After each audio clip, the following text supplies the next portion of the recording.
Me da gusto tenerte aquí. Acompaña mi historia hasta el final y comenta desde qué ciudad me estás viendo, para saber hasta dónde ha llegado mi voz. Las flores del funeral todavía olían a Ao, como si la muerte de mi esposo no hubiera terminado de asentarse en la casa, cuando ellos decidieron destruirme. Yo, Isabel, a mis 62 años, me senté en el sillón de cuero de Floyd en su despacho. El mismo sillón donde él pasó incontables noches revisando documentos del negocio, haciendo planes, soñando conmigo. 22 años de matrimonio, y ahora se suponía que yo debía aceptar, sin chistar, que dos hombres parados frente a mí tenían derecho a dictar mi destino. Sidney, el hijo mayor de Floyd, vestía el luto como quien se pone un traje caro, perfecto, impecable, hecho a la medida, para sacarle provecho. A sus 45, tenía la misma presencia dominante que su padre, pero ni una pizca de su calidez. Sus ojos gris acero me recorrieron con esa frialdad de empresario que evalúa una inversión fallida. Isabel, dijo, con ese tono condescendiente que aprendí a odiar. Tenemos que hablar de asuntos prácticos. A su lado estaba Edwin, 3 años menor, pero con el aspecto cansado de alguien mucho más viejo, cabello ralo, mandíbula blanda, sonrisa de no te preocupes que siempre escondía un filo. Sabemos que esto es difícil, añadió Edwin, empapando cada palabra de una compasión de plástico. Perder a papá tan de golpe ha sido duro para todos. Para todos. Como si hubieran sido ellos los que sostuvieron la mano de Floyd durante las noches largas del hospital. Como si fueran ellos quienes escucharon a los médicos, quienes firmaron autorizaciones, quienes tragaron miedo y cansancio hasta el amanecer. Ellos aparecieron, claro, para el funeral. Sidney voló desde su despacho de abogados en San Francisco, Edwin manejó desde Los Ángeles, donde decía tener un negocio de consultoría del que nunca hablaba con claridad. Pero durante los 3 meses de enfermedad, cuando de verdad importaba, yo estuve sola. ¿Qué clase de asuntos prácticos? Pregunté, aunque el frío ya me iba tomando el estómago. Sidney cruzó una mirada con Edwin, ese idioma secreto que dominan los hermanos cuando quieren dejarte fuera, como si tú fueras un mueble. La herencia, dijo Sidney, directo. Los bienes de papá, las propiedades, los intereses del negocio. Tenemos que ordenar cómo se va a distribuir todo. Mis dedos se aferraron a los brazos del sillón. El cuero estaba suave, gastado por las manos de Floyd en el mismo lugar. Me aferré a esa textura como quien se aferra a un recuerdo para no desmoronarse. Floyd y yo hablamos de esto. Lo hablamos muchas veces. Él me aseguró que todo estaba arreglado.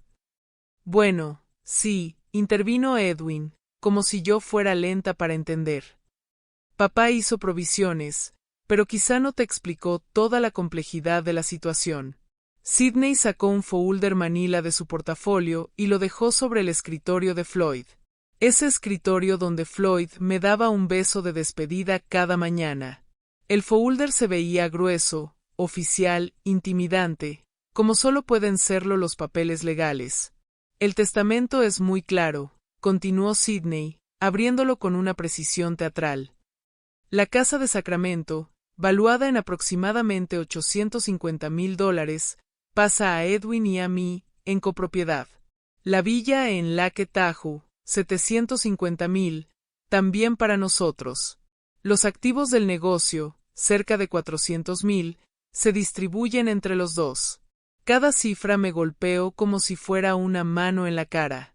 Nuestra casa, donde construimos una vida, donde celebramos Navidades, aniversarios, cenas con gente que decía admirarnos. La villa, donde pasamos luna de miel, donde Floyd me dijo te amo por primera vez. Todo arrebatado. ¿Y yo? Pregunté. Apenas. Mi voz salió baja, casi ajena. Edwin se movió incómodo. Sidney no cambió ni un músculo. Bueno, naturalmente está la póliza de seguro de vida, dijo. $200,000. Eso debería ser más que suficiente para tus necesidades de aquí en adelante. $200,000. Para una mujer de 62 años que dejó su carrera para sostener la casa, para acompañar el negocio, para ser la esposa impecable frente a socios y cenas, para cuidar a Floyd en su enfermedad. 200,000, para empezar de cero. Ya veo, murmuré, aunque no veía nada. No podía ser cierto. Floyd me prometió que yo estaría segura, que nunca tendría que preocuparme por el futuro. No es personal, Isabel, dijo Edwin, y su falsa ternura me dio náuseas. Es que papá siempre quiso que los bienes familiares se quedaran en la línea de sangre. ¿Entiendes? Línea de sangre. Como si mis 22 años a su lado no contaran. Como si mi amor fuera menos válido que un apellido. Además, agregó Sidney, fingiendo generosidad, no somos monstruos. Puedes quedarte en la casa 30 días mientras haces arreglos.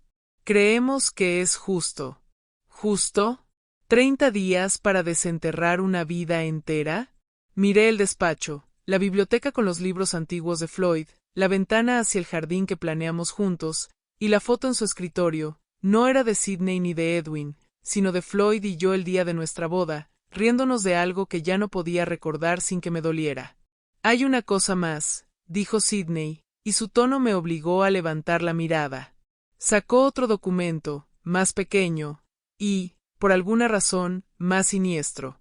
Durante la enfermedad de papá se acumularon cuentas médicas importantes. El seguro cubrió la mayor parte, pero aún quedan alrededor de $180,000 pendientes. Como era su esposa y, supuestamente, tomaban decisiones médicas juntos, el hospital espera que tú pagues. Sentí que el mundo se ladeaba.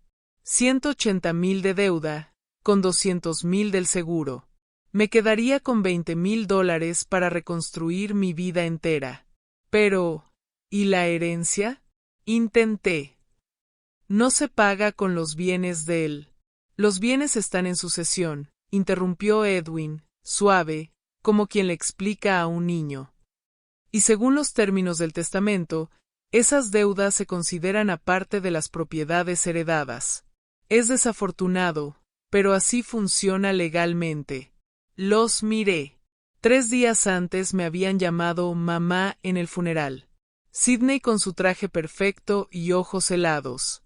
Edwin con su voz de algodón que escondía crueldad. Necesito tiempo para procesar esto, dije al fin.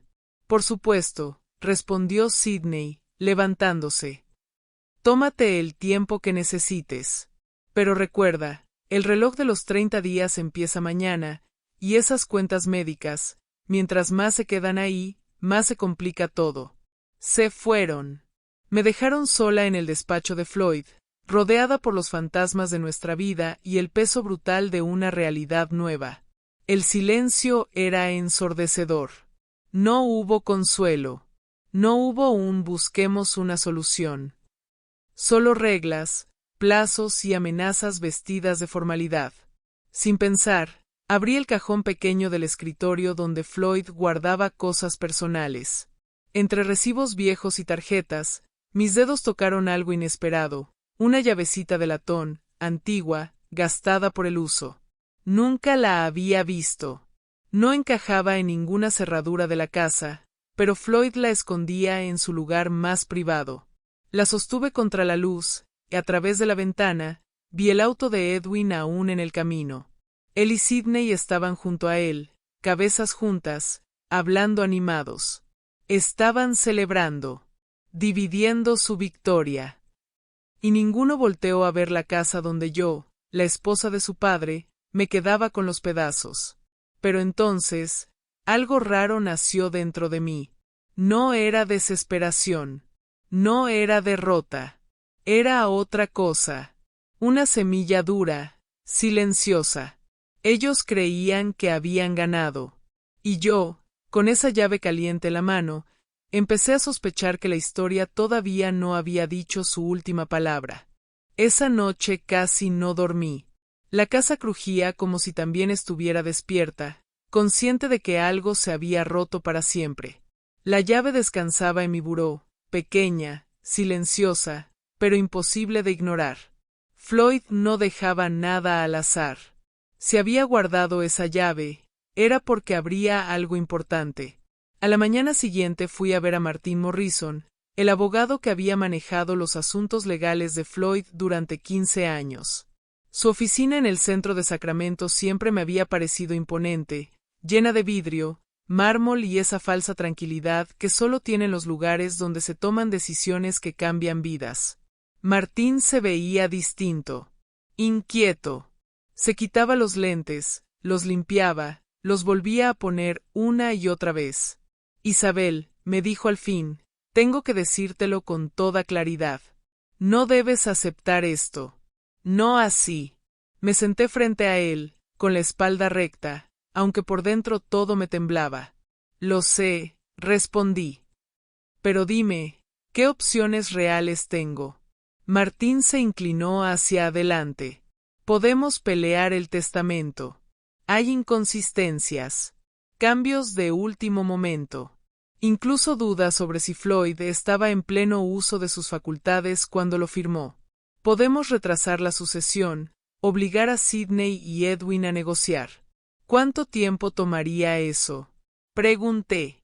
Meses, quizá años. Años.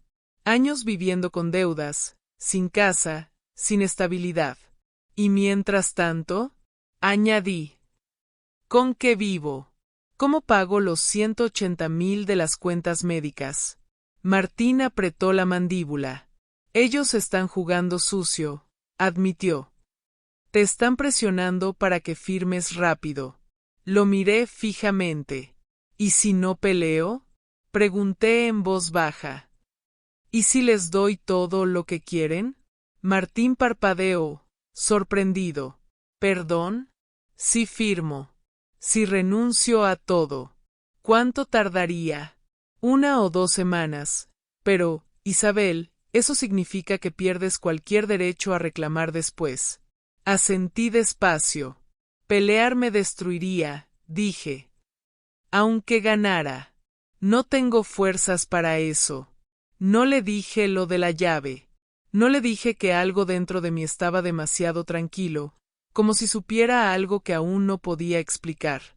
Cuando salí de su oficina, el teléfono vibró. Un mensaje de Edwin. Isabel, ¿podemos vernos hoy para coordinar la transferencia de las propiedades? Queremos que todo sea lo más armonioso posible. Armonioso. Casi me reí. Esa tarde regresé a casa y revisé cada cajón, cada armario, cada rincón. Nada. La llave no parecía pertenecer a la casa. Entonces recordé la cartera de Floyd, la que el hospital me devolvió con sus pertenencias. Entre tarjetas viejas encontré una que nunca había visto, First National Bank, con un número escrito a mano detrás, 379. El corazón me dio un vuelco. Al día siguiente fui al banco. La gerente, una mujer amable llamada Patricia, me condujo a la bóveda. Su esposo fue muy específico con esta caja, me dijo. Solo usted y él tenían acceso. La abrió por última vez hace unos 6 meses. La caja era más grande de lo que imaginé, y pesada. Cuando levanté la tapa, supe que mi vida acababa de cambiar otra vez. Dentro había documentos. Muchos. Correos impresos. Estados de cuenta. Reportes de investigación. Leí un correo primero. Era de Sidney, dirigido a alguien llamado Marcus. Papá está empeorando. Los doctores dicen que quizá le queden 6 meses. Tenemos que acelerar el traspaso. Sentí frío en la nuca. La respuesta fue peor. Una vez que firme, los activos estarán protegidos bajo las empresas pantalla. La esposa no será problema. No entiende de negocios. Me llevé la mano a la boca. Habían planeado todo, mientras yo cuidaba a Floyd. Otro documento, una cuenta bancaria. Whitaker Holdings LLC. Saldo, $4.7 millones. Abajo, una nota escrita por Floyd. Isabel, este es nuestro verdadero ahorro. Los muchachos creen que todo está en la casa y el negocio. Me adelanté para protegerte. Las piernas casi me fallaron. Seguían fotos, registros, un informe de un investigador privado. Sidney, endeudado hasta el cuello por apuestas. Edwin, involucrado en fraudes financieros. Y luego, una carta. La letra de Floyd. Si estás leyendo esto, amor mío, es porque ya no estoy y los niños mostraron quiénes son en realidad. Lloré en silencio mientras leía. Floyd había visto venir la traición. Había movido el dinero. Había hipotecado las propiedades. Les había dejado deuda, no riqueza. Cuando salí del banco, el sol me pareció distinto. No más brillante, más claro. Esa noche, Edwin me llamó. Bianca y yo queremos invitarte a cenar, dijo. Antes de cerrar todo. Como familia. Claro, respondí. Me encantaría. Colgué y sonreí por primera vez en semanas. Ellos creían que yo era una viuda confundida. No sabían que, mientras brindaran esa noche, estarían celebrando una herencia envenenada. Y yo apenas estaba empezando. La casa de Edwin y Bianca en Granite Bay parecía un monumento al dinero prestado y a las apariencias. Al entrar en la cochera circular vi 2 autos nuevos, brillantes, demasiado caros para alguien que solo tenía un negocio de consultoría. Antes no lo cuestioné. Esa noche, lo entendí todo. Bianca abrió la puerta con un vestido de diseñador que seguramente costó más de lo que yo gastaba en comida en un mes. Sonrió, exagerada. Isabel, querida, qué gusto verte. ¿Cómo te sientes? Sigo de pie, respondí. Eso ya es bastante. Me dio un beso al aire, sin tocarme realmente. Sidney ya estaba dentro, con un vaso de whisky en la mano, recargado en el escritorio de Edwin, como si la casa fuera suya. Madre, dijo. Te ves mejor. Madre. Esa palabra solo la usaba cuando quería algo. Durante la cena actuaron como una familia ejemplar. Me preguntaron si ya había empacado, si pensaba mudarme lejos, si necesitaba ayuda para adaptarme. Cada frase era una puñalada envuelta en terciopelo. Martín nos llamó hoy, dijo Sidney, cortando el salmón. Dijo que estás lista para firmar. Así es, respondí con calma. No quiero conflictos. La paz vale más que el dinero. El alivio en sus rostros fue casi grotesco. Papá estaría orgulloso, dijo Edwin, levantando su copa. Tuve que morderme la lengua. Aunque, añadí despacio, he estado pensando en las cuentas médicas. El ambiente cambió. El aire se tensó. ¿Qué pasa con ellas? Preguntó Sidney, demasiado rápido. Son muchos números. Pensé que sería buena idea pedir al hospital un desglose detallado, para entender bien qué parte corresponde al seguro, y cuál realmente a mí. Edwin dejó caer el tenedor. No es necesario, Isabel, dijo. Yo ya revisé todo. No lo dudo, sonreí. Pero era el esposo de Floyd. Siento que le debo entender cada detalle. Silencio. Bianca se levantó de golpe. ¿Postre? Dijo, forzando una risa. Hice una tarta de chocolate. Mientras ella huía a la cocina, vi el miedo cruzar los ojos de Sidney. Decidí presionar un poco más. Ah, y encontré algo curioso en el despacho de Floyd, comenté con ligereza. Una llave. De una caja de seguridad, al parecer. Sidney se quedó rígido. ¿Una caja de seguridad? Sí. Qué raro, ¿no? Pensé que conocía todo sobre nuestras finanzas, pero parece que Floyd tenía algunos asuntos privados. Edwin tragó saliva. Esas cosas suelen no ser importantes, dijo. Papá guardaba muchas tonterías. Puede ser, respondí. Aún así, Creo que debo revisarlo todo antes de firmar. La cena terminó con sonrisas falsas y despedidas tensas. Sidney me acompañó al auto. Trae esos documentos a la próxima reunión, me pidió. Te ayudaremos a entender qué sirve y qué no. Claro, respondí. La familia ayuda a la familia. Esa misma noche, mi teléfono sonó.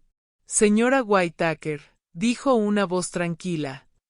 Soy James Michey, de Michey y Associates. Creo que ya encontró lo que su esposo quería que encontrara. Sentí un escalofrío. ¿Cómo lo sabe? Floyd fue muy claro. Si usted abría la caja, yo debía llamarla. Necesitamos reunirnos cuanto antes. Antes de que firme cualquier cosa. Nos vimos al día siguiente. Su oficina no era elegante, pero se sentía honesta. Ahí me mostró el verdadero testamento. El último. El real. Todo era mío. Las propiedades, hipotecadas. El dinero, protegido para mí. Las pruebas, suficientes para enviar a Sidney y Edwin a prisión. Su esposo le dejó el poder de decidir, me dijo Michey. Todo depende de usted. Cuando Sidney me llamó, desesperado, supe que ya lo sabían. Isabel, hay documentos falsos circulando, me dijo. Alguien quiere robarte. Nos vemos en la oficina de Martín, respondí. Ahí aclaramos todo. Al colgar, respiré hondo. Por primera vez en décadas, no era la esposa, ni la madrastra, ni la mujer complaciente. Era Donna Isabel. Y la partida apenas estaba entrando en su jugada final. La sala de juntas del despacho de Martín Morrison nunca me había parecido tan pequeña. El aire estaba cargado, espeso, como si todos supiéramos que algo irreversible iba a ocurrir ahí dentro. Sidney y Edwin estaban sentados uno junto al otro, rígidos, pálidos. Ya no había sonrisas ensayadas ni tonos amables. Solo ansiedad mal disimulada. Martín ocupaba la cabecera de la mesa, sudando bajo el cuello de su camisa. A mi lado, tranquilo como un hombre que sabe exactamente lo que tiene en las manos, estaba James Michey, con su portafolio cerrado y una calma que imponía respeto. Gracias por venir, Isabel, empezó Sidney. Todo esto se ha salido de control. Hay documentos que no reconocemos, cuentas que no tienen sentido. ¿Cómo cuáles? Pregunté, cruzando las manos sobre la mesa. Edwin intervino, con esa voz blanda que siempre usaba para fingir preocupación. Nos preocupa que alguien esté manipulando la herencia. Personas que quieren aprovecharse de tu duelo. Martín aclaró la garganta. Debo admitir que esto es confuso. El señor Michey afirma tener un testamento posterior al que yo revisé, pero Floyd nunca me informó de un cambio así. Porque dejó de confiar en usted, dije con calma. El silencio cayó como una losa. Martín se quedó inmóvil. Sidney abrió la boca y la cerró. Saqué del bolso la carta de Floyd y la puse sobre la mesa. Floyd descubrió que información confidencial de su herencia llegaba a manos de sus hijos. Continué. No sabía si era usted o alguien de su despacho, así que decidió cambiar de abogado. En secreto. James Michey abrió su portafolio. Aquí está el testamento final, dijo. Firmado 6 semanas antes del fallecimiento del señor Whitaker. Legalmente válido. Todo queda a nombre de su esposa, Donna Isabel. Edwin negó con la cabeza. Eso no puede ser cierto. También hay algo más, añadió Michey, extendiendo otros documentos. Registros bancarios. Préstamos. Firmas falsificadas. Sidney se puso de pie de golpe. Esto es un ataque. Una mentira. Siéntate, le dije, sin levantar la voz. Aún no termino. Los miré uno por uno. Ustedes vinieron a mi casa, recién enterrado su padre, y me dijeron que no tenía derecho a nada. Me dejaron 30 días para desaparecer. Me ofrecieron migajas y deudas. Edwin tragó saliva. Isabel, podemos negociar. No, lo interrumpí. Ahora me toca decidir a mí. Saqué otro documento. Este es un acta de cesión. Les entrego la casa y la villa. Exactamente lo que querían. Los ojos de Sidney brillaron por un segundo, hasta que siguió leyendo. Pero con las hipotecas, dije. Más de 2 millones en deuda. Las propiedades valen menos que eso. El color abandonó su rostro. Eso nos arruina. No, respondí. Sus propias decisiones los arruinaron.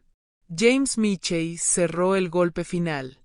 O aceptan la herencia con la deuda, o la señora Whittaker procederá legalmente por fraude, abuso financiero y falsificación. Las pruebas son suficientes para cargos penales. Edwin bajó la cabeza. Sidney apretó los puños. Papá planeó todo, susurró Edwin. Sí, dije. Hasta el último detalle. Firmaron. No porque quisieran, sino porque no tenían opción. Cuando se levantaron para irse, Sidney se detuvo en la puerta. Esto no se queda así. Sí, respondí. Aquí termina. 3 meses después, vendí las propiedades que no pudieron sostener. Compré una pequeña casa frente al mar, en Carmel, con un jardín que había sido olvidado durante años, como yo. Sidney se declaró en bancarrota. Edwin terminó trabajando de noche en un hotel. Bianca pidió el divorcio. Yo empecé a vivir. Planté rosas. Tomé clases de pintura. Ayudé a otras mujeres que, como yo, creyeron que no tenían poder. Floyd no solo me dejó dinero, me dejó claridad, me dejó fuerza, me dejó voz. Y ahora quiero preguntarte algo a ti, que escuchaste mi historia hasta el final. ¿Qué habrías hecho en mi lugar? ¿Callar o levantarte? Déjalo en los comentarios y dime desde qué ciudad me estás escuchando. Y si esta historia te tocó el corazón, te invito a ver los relatos que aparecen en pantalla. Hoy, cuando me miro al espejo, ya no veo a la viuda frágil que temblaba sentada en el despacho de su esposo. Veo a dona Isabel, 62 años, espalda recta, mirada firme, y una paz que no se compra con dinero. Han pasado algunos meses desde aquella reunión final. Meses en los que el silencio volvió a mi vida, pero no un silencio vacío, sino uno limpio, merecido. La casa frente al mar en Carmel se convirtió en mi refugio. Cada mañana despierto con el sonido de las olas y el olor de la tierra húmeda del jardín que estoy reconstruyendo con mis propias manos. Las rosas fueron lo primero. Las mismas que Floyd y yo plantamos una vez, cuando aún creíamos que el amor bastaba para protegernos de todo.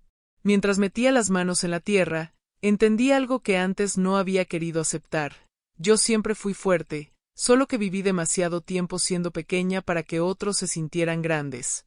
Las noticias sobre Sidney y Edwin me llegan solo a través de abogados. Sidney terminó en bancarrota, obligado a asistir a terapia por su adicción al juego. Edwin volvió a vivir con su madre, trabajando turnos nocturnos, cargando con el peso de su propia ambición mal construida. Bianca desapareció de sus vidas tan rápido como apareció, llevándose sus vestidos caros y su falsa sonrisa. Yo no sentía alegría por su caída. Tampoco culpa. Sentí algo distinto, cierre. Con el dinero que Floyd protegió para mí, hice algo que nunca había hecho en 22 años de matrimonio, decidir sin pedir permiso. Me inscribí en clases de acuarela. Empecé a colaborar con un refugio de animales. Y un día, casi sin planearlo, acepté ayudar a una mujer que había perdido todo por culpa de su propia familia. Luego otra. Y otra más. Así nació una fundación pequeña, discreta, dedicada a apoyar a mujeres víctimas de abuso financiero y emocional. Mujeres que, como yo, un día creyeron que no tenían derecho a preguntar, a exigir, a quedarse. Floyd me dejó dinero, sí, pero su mayor herencia fue otra, la certeza de que no estaba equivocada, de que mi intuición era válida, de que callar no siempre es noble y ceder no siempre es amor. A veces, al atardecer, me siento en el porche con una taza de té caliente y miro el océano. Pienso en él, en su silencio estratégico, en su último acto de amor. Y sonrío, porque su historia no terminó con su muerte. Continuó conmigo. Y ahora, déjame preguntarte a ti, que escuchaste mi voz hasta el final. ¿Qué habrías hecho en mi lugar? ¿Habrías firmado en silencio o habrías esperado a que la verdad saliera a la luz? Cuéntamelo en los comentarios y dime desde qué ciudad me estás escuchando. Tu voz también importa. Y antes de irte, te invito a ver los otros relatos que aparecen en pantalla. Historias reales, intensas, humanas, como la mía. Salí de la sala de juntas con la misma calma con la que entré, pero por dentro traía el corazón golpeándome el pecho como un puño. Sidney y Edwin habían firmado, sí, pero yo conocía a ese tipo de hombres. Para ellos, perder no era un final, era una ofensa. Y las ofensas, cuando se mezclan con desesperación, se vuelven peligrosas. En el elevador, Martín no me miró a los ojos. Isabel, murmuró, esto puede ponerse feo. Ya estaba feo, le contesté sin dureza, como quien dice una verdad simple. Solo que ahora está a la luz. Las puertas se abrieron en el lobby y el murmullo de la gente me devolvió un instante a lo normal. Recepcionistas, tacones sobre mármol, teléfono sonando, como si el mundo siguiera igual. Pero yo ya no era la misma.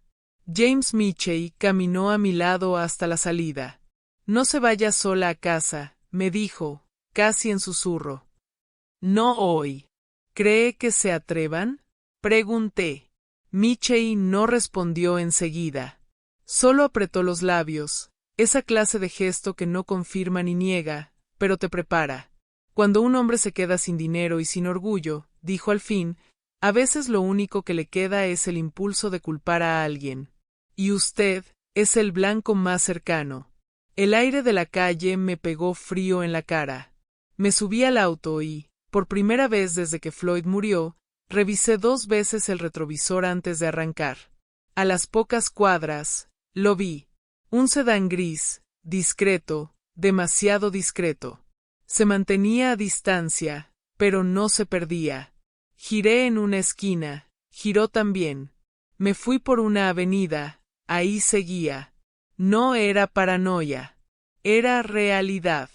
Tomé una salida rápida hacia una zona con más tráfico y me metí a un estacionamiento grande, de esos con múltiples entradas.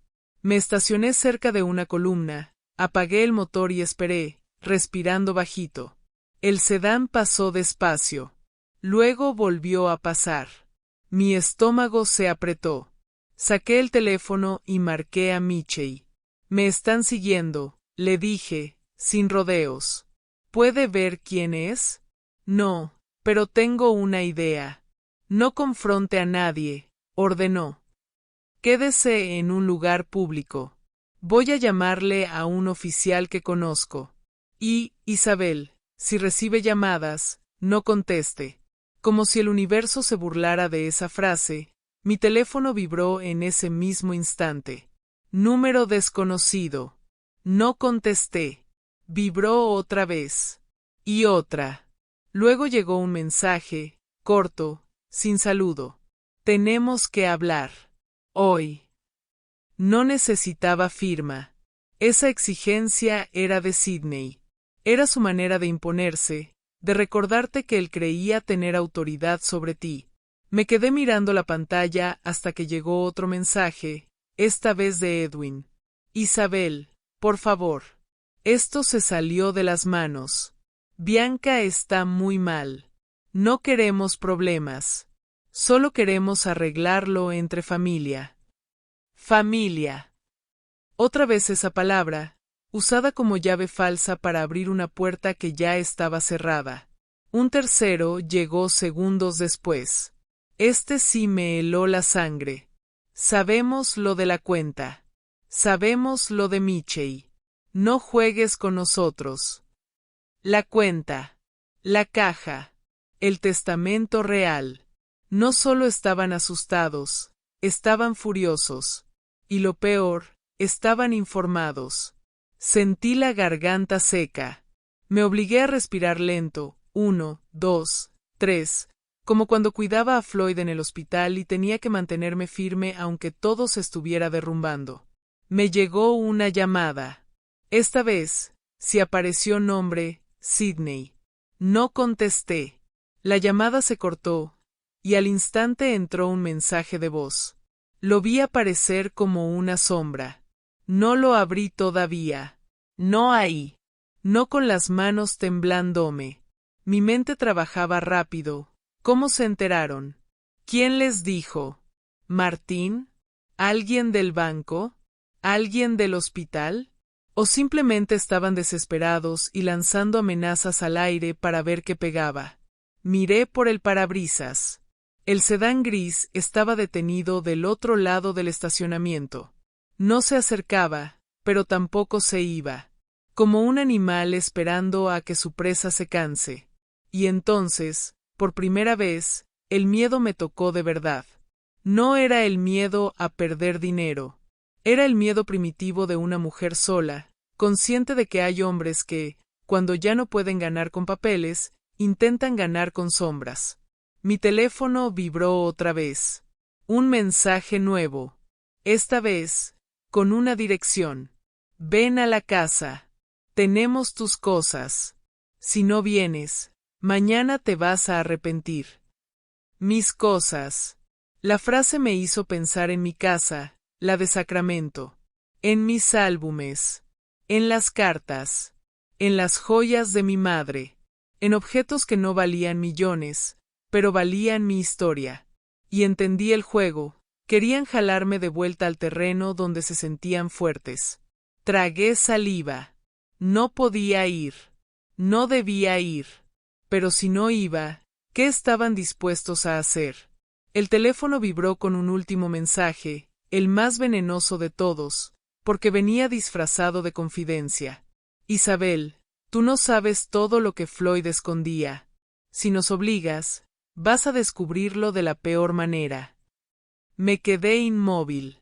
Por un segundo, la imagen de Floyd me cruzó completa, su sonrisa cansada, su mano apretando la mía en el hospital, su voz diciendo que todo estaba arreglado.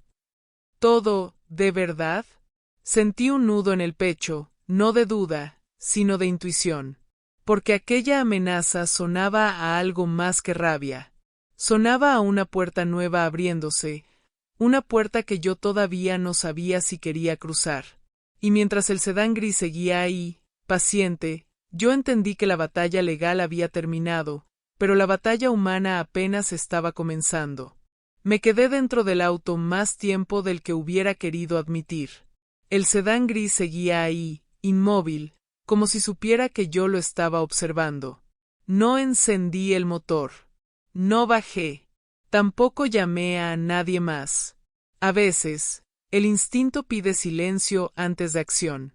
Respiré hondo y abrí, por fin, el mensaje de voz de Sidney. Isabel, su voz ya no era segura, ni elegante. No hagas esto más difícil. Sabemos que tienes cosas que no te corresponden. Papá no estaba bien. Tú lo sabes. Si sigues por este camino, vas a salir lastimada. No solo legalmente. Llámame. Cerré los ojos un segundo. No para calmarme, sino para escucharme por dentro. Floyd no estaba bien físicamente, eso era cierto. Pero mentalmente, nunca estuvo más claro. Y Sidney lo sabía. Por eso su amenaza se sentía hueca, desesperada. Encendí el auto y salí del estacionamiento con cuidado.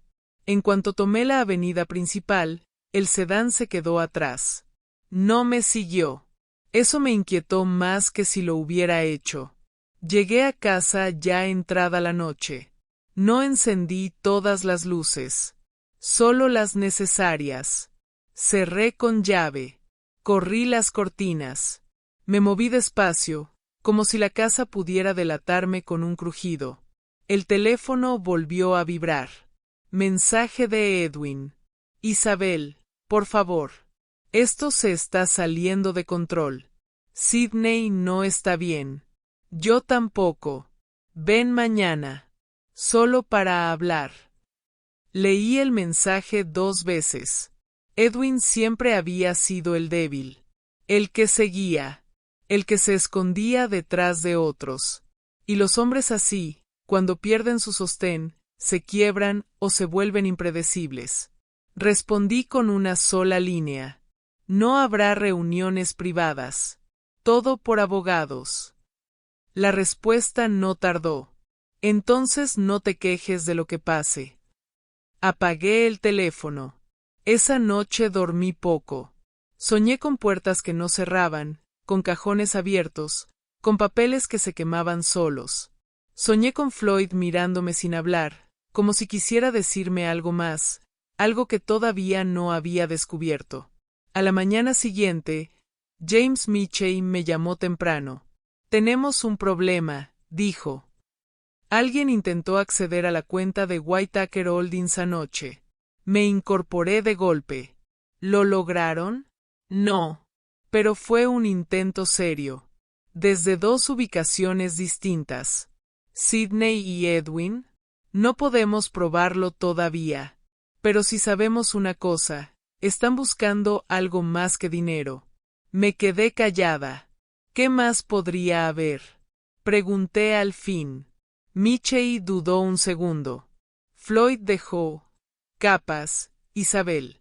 No solo financieras. Hay documentos que todavía no hemos revisado a fondo. Referencias a reuniones, a transferencias que no cuadran del todo. Nada ilegal, pero sí, sensibles. ¿Sensibles cómo? Como cosas que, en manos equivocadas, podrían usarse para presionar. Colgué con una sensación amarga en la boca. Sydney no estaba hablando al aire. Cuando dijo no sabes todo lo que Floyd escondía, no estaba improvisando. Estaba tanteando. Decidí volver a la casa de Sacramento ese mismo día, pero no avisé a nadie. Quería ver con mis propios ojos si habían cumplido su amenaza de tener mis cosas. No llevé joyas.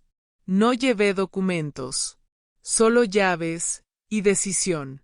La casa estaba en silencio cuando llegué. Demasiado silencio. La puerta principal estaba cerrada, pero algo no encajaba. El aire. El olor. Entré despacio. Un cajón del aparador estaba abierto.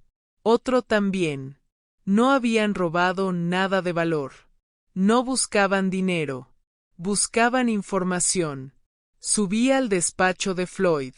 El cajón donde yo había encontrado la llave estaba vacío. Me quedé helada. No era la llave. Esa la tenía yo. Era el espacio. Como si alguien hubiera sabido exactamente dónde meter la mano y qué esperar encontrar. Sobre el escritorio había algo nuevo. Un sobre blanco. Sin nombre. Sin sello.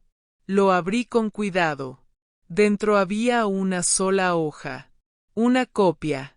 Un memorándum antiguo, de años atrás, con el nombre de Floyd y el de otra empresa que yo reconocía vagamente. Y, escrita a mano, una frase que me erizó la piel. Esto es solo el principio. Me senté despacio en el sillón, el mismo donde todo había comenzado. El cuero crujió bajo mi peso, como si reconociera el momento. Sydney y Edwin no querían reconciliación. Querían control. Y ahora sabían que Floyd había dejado más de lo que parecía. Lo que aún no sabían era que yo también estaba dispuesta a ir más lejos. Porque si habían decidido jugar en la oscuridad, yo ya no pensaba cerrar los ojos. Me quedé sentada en el sillón de Floyd varios minutos, con el papel temblándome entre los dedos. No era una amenaza directa, no llevaba firmas ni exigencias claras, y, sin embargo, decía más que cualquier grito. Alguien había entrado a la casa buscando algo específico, algo que creían que yo tenía, o que Floyd había escondido ahí. Doblé el memorándum con cuidado y lo guardé en mi bolso. No llamé a la policía. Todavía no. Aún no sabía si lo que estaba ocurriendo era torpeza desesperada o el inicio de algo más calculado. Antes de irme, recorrí la casa con atención. No habían forzado cerraduras ni roto ventanas. Quien entró conocía el lugar. Sabía cómo moverse sin dejar rastros evidentes. Eso me hizo pensar en dos opciones, y ninguna me tranquilizó. Sydney, o alguien a quien él había enviado. Cuando salí, vi algo que no estaba ahí antes. Un auto estacionado a media cuadra, motor apagado, vidrios polarizados. No me miraba, pero me observaba. Sentí esa presión antigua en el pecho, la que conocía bien, la sensación de estar siendo evaluada, medida, vigilada. No aceleré. No corrí. Me subí al coche con la dignidad intacta y me fui. De regreso, llamé a James Michey. Entraron a la casa, le dije. No se llevaron nada, pero dejaron un mensaje. No preguntó qué mensaje. No hizo falta. Voy a enviar a alguien a revisar todo, respondió. Y, Isabel, vamos a adelantar un paso que no pensaba proponer todavía. ¿Qué paso? Protección. No guardaespaldas visibles. Algo más discreto. Y vamos a empezar a revisar los archivos viejos de Floyd. Los que no tienen que ver directamente con dinero. ¿Qué podría haber ahí? Pregunté. Respuestas. Y quizá, problemas. Colgué con un nudo en el estómago. Nunca quise una vida llena de secretos, pero los secretos, cuando otros los quieren usar contra ti, se convierten en armas que necesitas aprender a sostener. Esa noche recibí un correo electrónico desde una dirección desconocida. Sin saludo. Sin firma. Floyd no siempre fue quien tú creías. Hay decisiones que tomaron antes de ti. Hay gente que perdió mucho dinero por su culpa. Si no quieres que esto salga a la luz, habla con nosotros. Leí el mensaje varias veces. No mencionaban cifras. No pedían dinero. Eso me asustó más que una extorsión clara. Querían algo distinto, algo que aún no lograba identificar. Respondí con frialdad medida.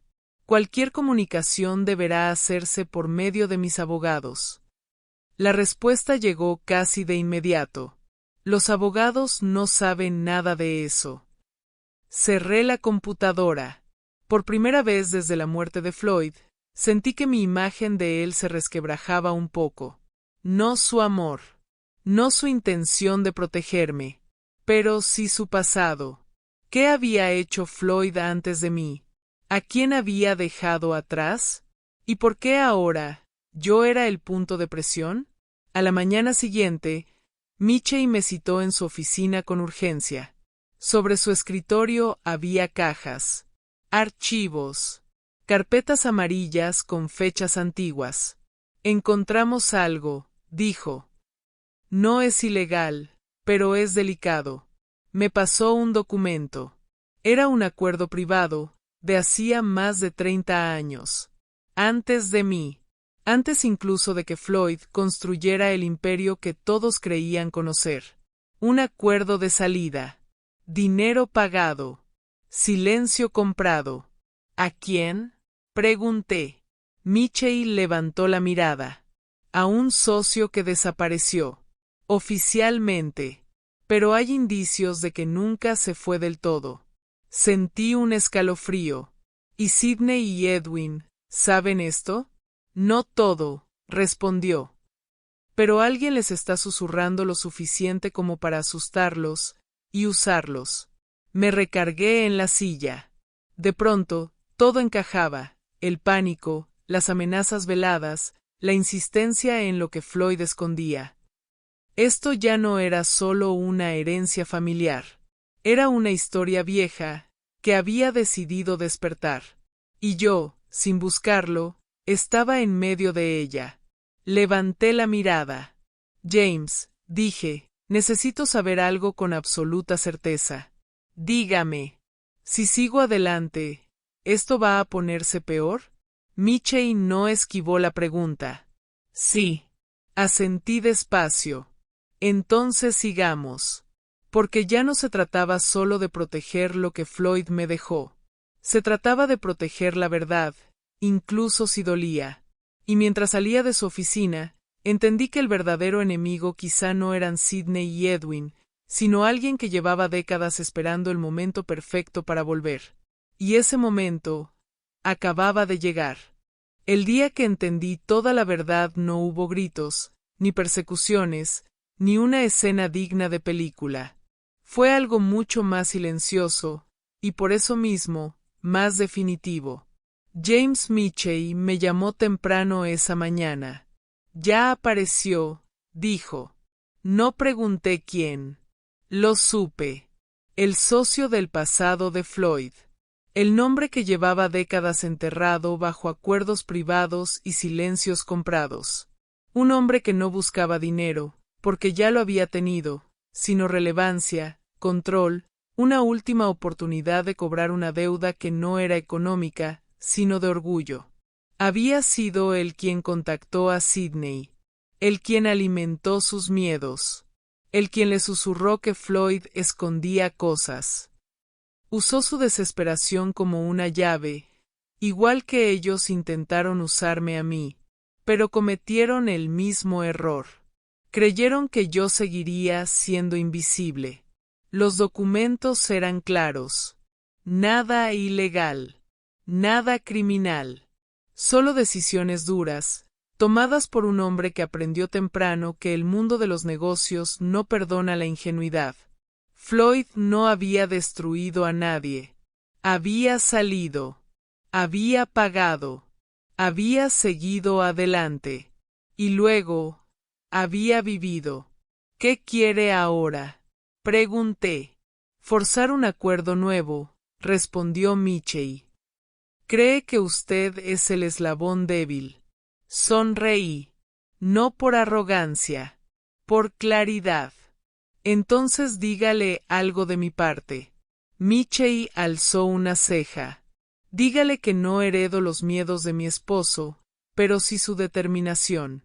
Que todo lo que él cerró, yo lo mantengo cerrado. Y que si insiste, la luz será mucho más incómoda que el silencio. No hubo más mensajes. No hubo más autos vigilando.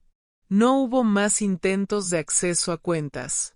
Sidney y Edwin desaparecieron de mi vida como sombras al amanecer, cada uno cargando su propio derrumbe, sin volver a pronunciar mi nombre. No por respeto, sino porque ya no les convenía recordarme. Y así terminó. No con venganza, no con sangre, sino con algo más raro y poderoso, límites. Hoy sigo en mi casa frente al mar. El jardín florece puntual cada temporada. La fundación sigue ayudando a mujeres que un día creyeron que no tenían opción. Y yo, sigo siendo dueña de mis mañanas, de mis silencios, de mis decisiones. Floyd fue parte de mi historia. Pero yo soy el capítulo que no pudieron borrar. Y ahora te pregunto a ti, que llegaste hasta aquí. ¿Cuántas veces has callado para no incomodar? ¿Y qué pasaría si, solo una vez, eligieras no hacerlo?